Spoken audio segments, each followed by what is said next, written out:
Karen Strode was born sometime in the early 1980s. This is evident based on the fact that in 2018, Karen appears to be in her late 30s or early 40s, and this is further backed up by the fact that she has a teenage daughter who was born in 2000 or 2001. It's unclear who Karen's father could have been, but Karen is the daughter of Laurie Strode.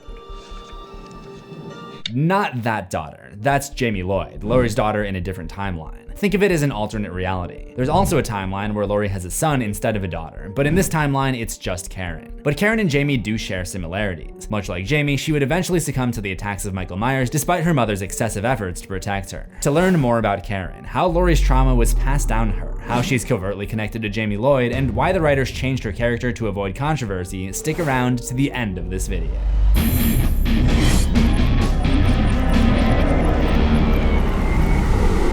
Welcome to Horror History. In today's lesson, we are taking a deeper look at the intergenerational trauma passed down through the Strode family. If you've seen other Horror History episodes on characters from the Halloween franchise, then you're likely familiar with the Halloween Express, a train map that I came up with as an analogy to explain the timeline. Each route is an alternate timeline, and each stop is a different Halloween movie. Karen appears in the 40-year timeline, which follows the original Halloween with Halloween 2018, Halloween Kills, and then continues on without Karen in Halloween Ends.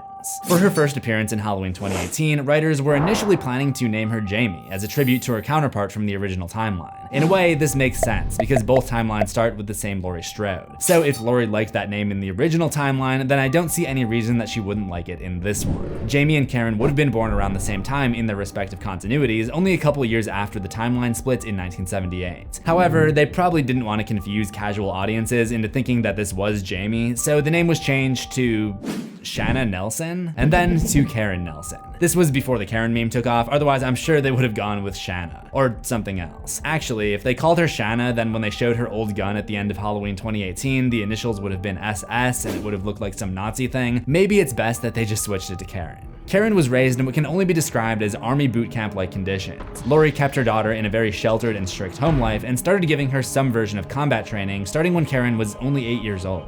I learned how to shoot a gun when I was 8.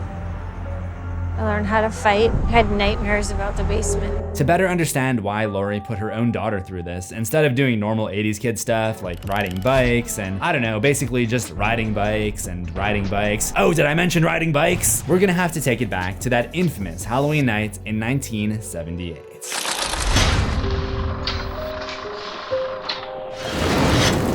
In the original 1978 Halloween, Laurie started off as a relatively happy and normal teenage girl. She was considered a good student, she would talk about crushes with her friends, and stow away her babysitting money, which probably came in handy when she popped one out before finishing college. But on Halloween night in 1978, when all of Laurie's friends are murdered by a man in a William Shatner mask, she is left completely traumatized. So much so that once some guy in a trench coat who she's never seen before shows up with a gun, she doesn't even question it. What's the boogeyman? The murder of her friends and subsequent attempt on her own life understandably changed Laurie forever. At some point in her adulthood, she buys a house on a plot of land at the edge of Haddonfield, almost completely isolated from others. She turns it into her own private bunker and trap for Michael Myers. For most of Karen's childhood, this is where she was raised. What's this? It's my childhood. Laurie is suffering from post-traumatic stress disorder. It's not uncommon for parents suffering from PTSD to pass down what is referred to as intergenerational trauma. According to a study by Psychiatric Times, patients with parents suffering with PTSD often describe damaged, preoccupied parents who are emotionally limited. Symptoms in parents such as traumatic reliving, emotional numbing, and dissociative phenomena do not help a child develop a reasonable sense of safety and predictability in the world. This would absolutely apply to Karen, as Laurie's trauma from the attack left her unable to be emotionally available for Karen as a parent. Even the interactions they share as adults give a pretty clear indication of how Laurie would have interacted with her as a child. You have no security system, Karen. Your side window is wide open. Sometimes I can't tell the difference between your stupidity and your ignorance. As stated in the intro, it's unclear who Karen's father was. When Laurie is interviewed by a pair of investigative journalists, she mentions that she went through 2 divorces, but never specifies if either of her ex-husbands were Karen's dad. My guess is no. When we see Karen's old gun, it's engraved with the letters KS. She has never been shown to be a Kansas fan, so the assumption is that this stands for Karen Strode. If she has her mother's last name, she was probably born out of wedlock. Sure, maybe the father's last name also started with S, we don't know. Karen never mentions having any kind of father figure. The only men that we know were in Laurie's life at the time are Frank Hawkins, who stated that he never made it past first base with Laurie, and Ben Tramer, who liked Laurie, but Laurie still has a crush on him when she's old enough to go to a bar, so I'm guessing he is not the absent father. But I knew You sweet friend, Ben Tramer. Either way, Karen was raised by a single mother, which is already not a good thing, and that single mother was suffering from PTSD, meaning that Karen was not afforded with any kind of stability and had to cope with the effects of her mother's trauma alone. While Laurie may have thought that she was protecting her daughter by teaching her to fight back against Michael, her actions would have extreme consequences. When Karen was 12 years old, the Strode household was visited by social services who deemed Laurie unfit to be a mother. Karen was placed into the foster care system for the rest of her childhood. How long until you regain custody?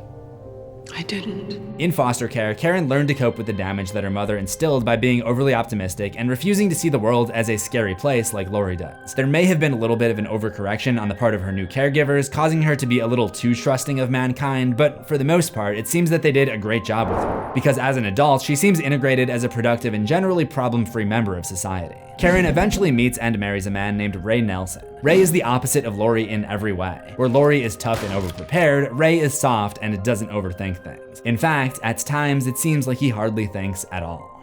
Oh man, I got peanut butter on my penis. At a very young age, maybe 22 at the oldest, Karen becomes pregnant with a daughter, and the addition of the newest member of the family has an unintended side effect. Karen's mother would be coming back into the picture.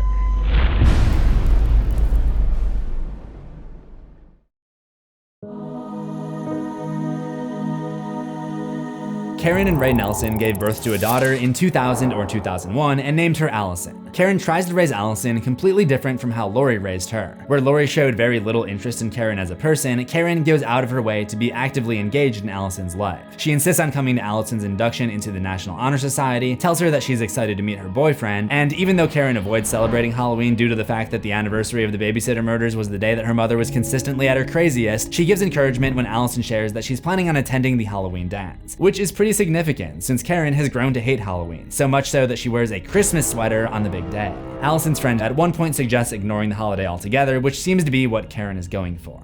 How are you guys? I wouldn't celebrate either. I would just put up a Christmas tree instead. If I lived in Haddonfield, Michael Myers would be the least of her worries because she'd have to answer to me.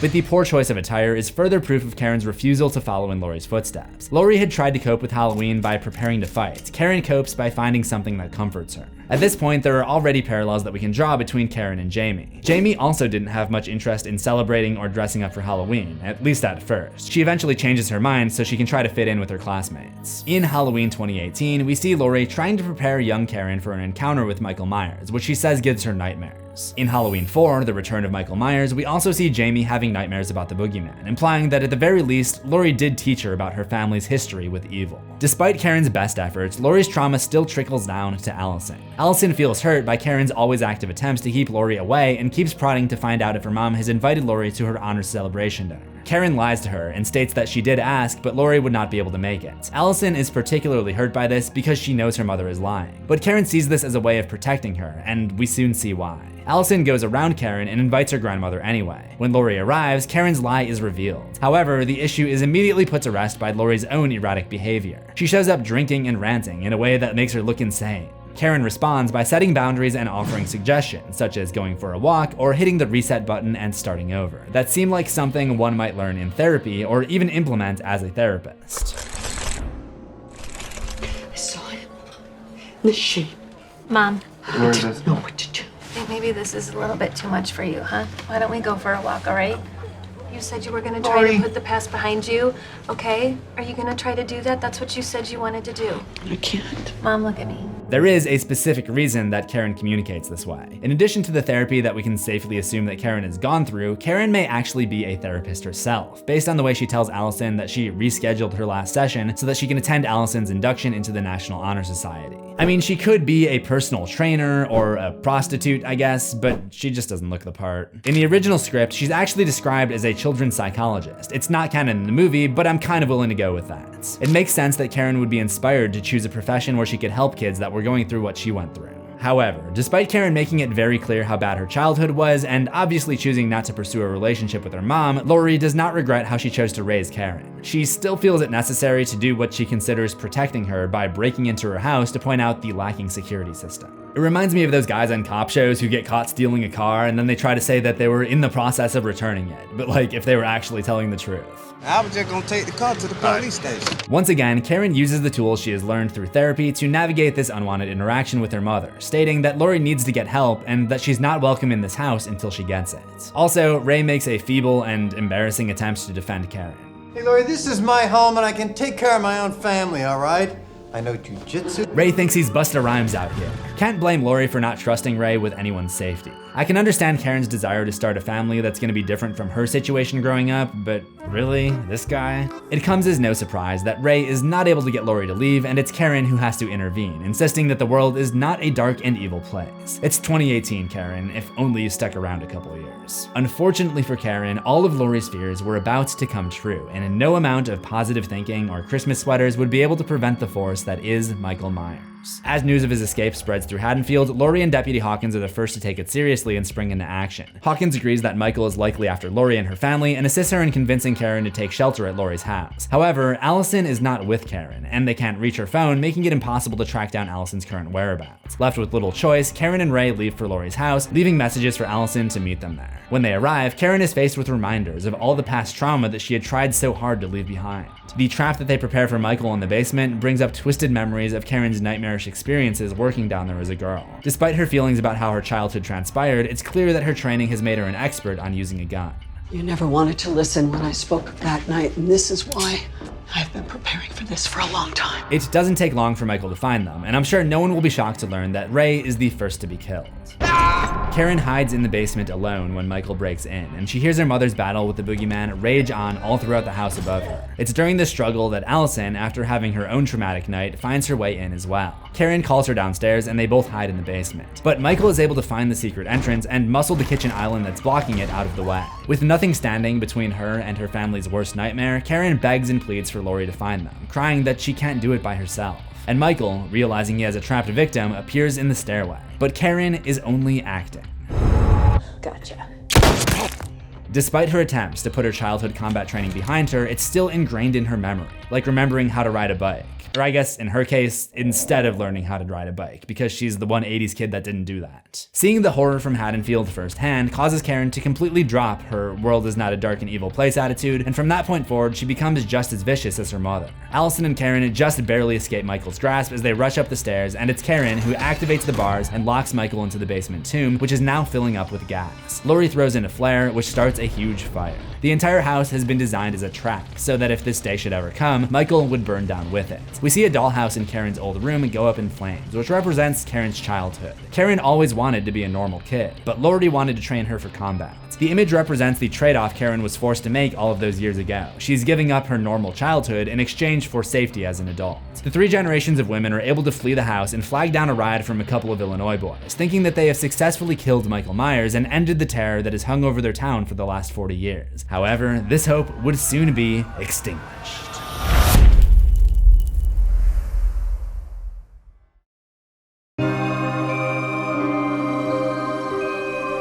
When Laurie, Allyson, and Karen get to the hospital, Laurie is rushed into emergency surgery, leaving Karen and Allyson to cope with the loss of Ray. Karen looks at her blood-soaked hands and tries to wash the gory stains from her wedding ring, signifying that she'll never be able to return to the optimistic life and worldview that she had worked so hard to build with her husband. As Karen and Allyson are questioned by police, they both learn that Michael survived and escaped. Allyson wants to join her boyfriend and the town mob to go look for Michael and kill him, while Karen is certain that he'll be coming to the hospital and that they should stick close to Laurie and protect her. She later goes into her mom's room as she's waking up and discovers a note left behind by Allyson, explaining that she's joined the anti-Michael mob and that it is her love for her family that is driving her to hunt him down, not unlike Laurie. I can only imagine how crushing this was for her. She spent her whole parenthood trying to give Allyson a better life, only to see her become a fighter, just like her grandmother, when it's most critical for them to stick together. Despite this, she does a really impressive job of keeping it together in order to prevent Laurie from finding out that Michael survived. She probably just needed some fresh air. The goal is to keep Laurie in bed so she can continue to heal, and this is the second time Karen has manipulated her emotions to trick someone. The first being when she acted like a helpless victim at the foot of the basement stairs. She leaves her mom alone to get some rest, at which point she runs into Tommy Doyle and only wants to hear one thing from him. Where's my daughter? But even after finding out, she still stays at the hospital because she really seems to believe that Michael is after Laurie, whereas Allyson believes that Michael just wants to kill whatever is in his path. This divide could be explained by the fact that Allyson sees that Dr. Sartain was the one to bring Michael and Laurie together, and Karen doesn't know about that. She's been told all of her life that Michael is going to come for them, and from her point of view, hiding in the basement, that is exactly what happened. And to be fair, if this were any other Halloween movie, she would have been right. She watches as Tommy riles up the mob, and her reaction, to me, says they have no idea what they're in for. She does her best to stop Tommy from barging into Laurie's room and revealing that Michael Myers is still alive, but he spills the beans anyways. Karen tries to justify her lie by saying it was for her mom's safety, which is honestly fair. I think it's one of the few justified lies, just because it's a situation where telling the truth would more than likely put Laurie directly in harm's way when she needs to focus on healing. It seems Karen is always willing to bend the truth in order to protect those closest to her, as we saw when she lied to Allyson about inviting her grandmother to dinner. She insists that despite what Laurie may think, all of her preparation was for nothing, yet Laurie still firmly disagrees, and hilariously drugs herself up with painkillers. What the hell did I just witness? The two basically get into a big fight, which culminates with this. Stop! I am not gonna let anything happen to you. Karen has now unsuccessfully begged both her daughter and mother to stay with her where it's safe, which is another similarity she shares with Jamie Lloyd. In Halloween 5, Jamie has a vision of danger at the Halloween party her friend Tina is going to, but nobody will take her seriously, and Tina goes to the party anyway. It is not too long after this that the angry mob finds another escaped mental patient named Mr. Tivoli, and they mistake him for Michael Myers. Laurie is the first to realize that it's not Michael, but she gets injured in the stampede, so Karen takes it upon herself to try to protect the man, but despite her best efforts, she's unable to save his life. Back in the hospital room, Hawkins informs Laurie and Karen about what I was talking about earlier, the fact that Dr. Sartain was the one to bring Michael to Laurie earlier that evening. This revelation makes Karen realize that if Michael isn't targeting Laurie, then her daughter is in danger of encountering him out on the streets of Haddonfield. She gets Tommy to lend her his car, and they devise a plan to lure Michael out into another trap. Thanks to Deputy Hawkins' story, she deduces that he's probably headed back home, which is likely where Allyson and the others will be to try to hunt him.